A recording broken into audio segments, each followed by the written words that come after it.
le flop 3. Les 3 joueurs qui, pour l'instant, sont en deçà de ce qu'on peut attendre, négatif, qui ont et déçu. puis on va finir en apothéose. C'est plus simple. Non, Messieurs. Très clairement, la défense centrale, avec Je crois que ça pêche. Mapou qui est retombé dans ses travers, qui est tombé dans la facilité et qui a moins pas de sérénité, pas de bonne performance. Nkoulou, moi j'attendais. Je suis un peu déçu. J'attendais d'Nkoulou qui soit le patron de cette défense centrale, et puis malheureusement, en même temps, il venait de Marseille, il n'était pas non plus très serein à Marseille. Il restait sur une saison un peu mitigée, donc il continue sur cette lancée. J'espère que Claudio Classapa lui redonnera confiance. Voilà. J'espère. Vraiment, la défense centrale, n'est pas sereine, quoi. Où est passé le Mapou de Lyon-Monaco, quoi? Le Mapou qui. Mapou, je crois qu'il lui faut.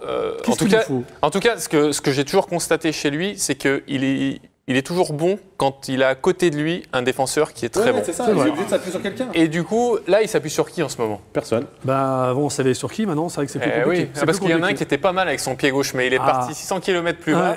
On aimerait bien le récupérer. Mais avec grand plaisir. Voilà, après, je pense qu'il y a ça aussi, et trouver des automatismes. Et même avec Samuel Umtiti, il avait fallu une première partie de saison avant de revenir. Mais par contre, il avait été très bon en deuxième partie de saison. Rappelez-vous, messieurs, comment ça se passait au parc la première partie de saison. Il a reçu quand même. Mapou, oui, ce que je dis, il avait déjà des difficultés, mais bon. L'année dernière, on pouvait se dire, il vient d'arriver, il y avait des problèmes avec quasiment toutes les recrues, etc. Il y avait quand même beaucoup de circonstances atténuantes. Là, on attend effectivement beaucoup mieux de Mapou par rapport à ce qu'il nous a montré en deuxième partie de saison dernière. Mais globalement, c'est la défense.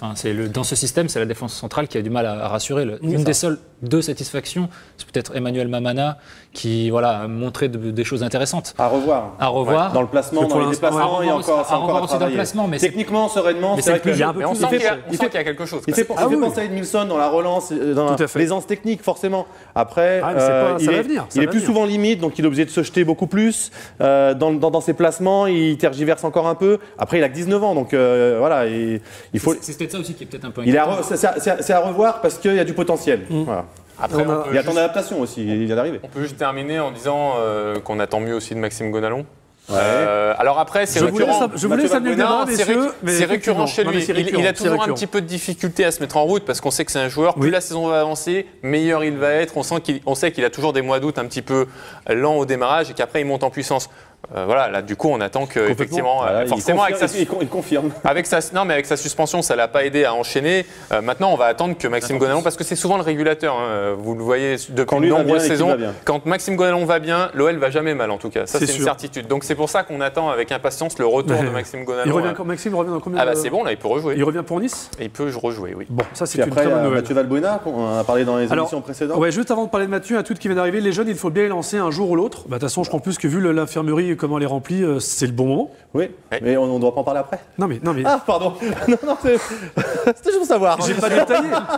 On fait un conducteur, ça ne sert à rien du tout avec Nicolas Pulbois. Non, juste le cas Valbuena. J'aimerais juste dire un truc sur le cas Valbuena. J'ai l'impression qu'on lui tape dessus chaque semaine, mais en même temps, les performances ne sont pas là. Et Mathieu Valbuena, je suis pas taper dessus pour taper dessus. Non mais voilà, moi j'ai rien contre ce garçon psychologiquement, tout ce que vous voulez, mentalement, il est extrêmement fort. Mais aujourd'hui, Mathieu Valbuena, dans le système de jeu qu'on avait avant ou dans l'actuel. Dès qu'on veut les jouer en avant, ils tournent sur lui-même et ça donne pas des bons ballons et c'est pas ça. Mais j'aimerais vraiment qu'à un moment donné, on en parle vraiment de ce Mathieu Valbuena. Il a du mal à trouver sa place à l'Olympique Lyonnais et peu importe le système en fait. Mais est-ce qu'il peut la trouver chez nous? Enfin, parlons peu.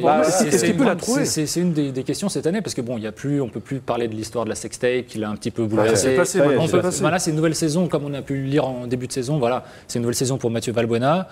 Il repart à 0 et malheureusement, on voit qu'il a du mal à s'adapter dans le système en 4-3-3. C'est pas sa place.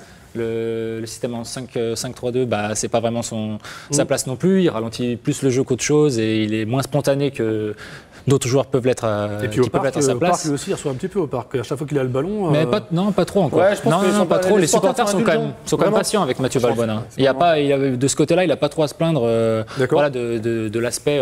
Le public qui n'est pas patient avec lui. Il n'est pas pris en grippe. On l'a pas en grippe, mais il n'est pas aidé non plus. On le critique, mais parce que les performances vont pas. On va pas non plus. On en revient toujours à la même chose. On va bien l'encourager, lui laisser du temps. Je te rappelle Makoun Keita à l'époque. Non mais voilà, donc c'est pour dire que quand même Valbuena il n'en est pas là. Il doit vraiment laisser du temps avec les supporters. Oui, mais à un moment donné, aujourd'hui, les casseroles sont parties. Oui, mais aujourd'hui, c'est peut-être une erreur de casting, tout simplement. Parce que son jeu ne s'adapte pas à l'Olympique Lyonnais. Le jeu mis en place veut qu'on aille vite vers l'avant et qu'on se projette. Malheureusement, lui, les contrôles, il les fait vers l'arrière, où il joue très latéral. Il temporise beaucoup aussi. Donc voilà, il accélère pas le jeu. Donc voilà, peut-être erreur de casting, malheureusement. Il se murmure dans les cafés du commerce qu'au mercato d'hiver, oui, on fréquente beaucoup tous ce café du commerce, il se murmure qu'un départ de Mathieu Valbuena ne serait pas une envisageable, voire, je ne veux pas être méchant, mais une bonne chose, entre guillemets. Votre sentiment là-dessus? Valbuena part en janvier, est-ce que ça l'a vaguement évoqué sur RMC, mais est-ce que ça vous fait mal au cœur? Est-ce que c'est une bonne chose pour nous? A priori, il a le choix. Soit s'il veut rester, il peut. S'il peut partir, il peut. Donc voilà, c'est à lui de choisir. Mais je crois qu'il a un bon contrat à l'OL. Donc il faudra que les offres soient bonnes pour qu'il s'en aille, je pense.